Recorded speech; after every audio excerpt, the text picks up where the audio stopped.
Hello guys အားလုံးပဲမင်္ဂလာပါခိုနီပါခိုနီပေါ့နော်ဒီနာမည်နီကိုကနေခိုနီနာမည်ပြောင်းလိုက်တာကိုလည်းအားလုံးသိကြမယ်လို့ထင်ပါတယ်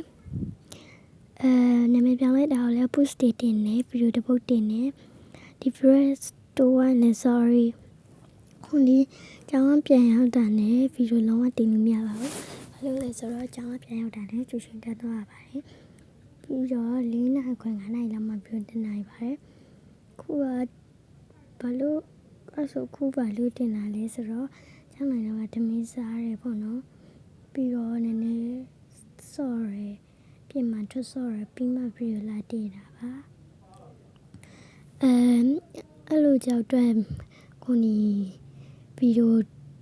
တင်တာနောက်ကြောက်ရလဲ sorry ပါပြီးတော့လေခုနီစီမှာကြော်ညာအဲ့လိုရတယ်လို့ပြောထားပါတယ်ခုနီရဲ့ Roblox ကိုလည်းပေးထားပြီးရပါပြီဒါမဲ့ဒီဗီဒီယိုမှာမတိသေးတဲ့သူလေးတွေကတော့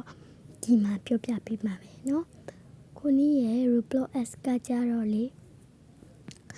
CRANSHI Crunchy 3038ပါအဲ့လိုလေးကိုရိုက်ရှာပြီးတော့ခုနီကို Roblox လာအဲ့လိုရပါတယ်ခုနီနဲ့ friend လုပ်မယ်ဆိုရင်တော့ Roblox တွေရပါမယ် friend လုပ်ရင်တော့ Roblox တွေမရပါဘူးဒီဗီဒီယိုကရမ်းအောင်လဲတိုးဝိုင်း sorry ပါဒီထဲမှာပြုတ်ကြတဲ့မြောင်းဝိုင်းလဲ sorry ပေါ့နော်ခုနီပြောစရာမရှိပဲဗီဒီယိုလာတင်တာပါမိကိုလို့ပြောတယ်အချင်းပါလိမ့်မည်ဖြစ်တဲ့အတွက်အဲ့တော့ခုနီလုံးနဲ့လည်းပြောတာကြည့်နေရပါဒီဗီဒီယိုကအရမ်းအောင်လဲတိုးဝိုင်း bye bye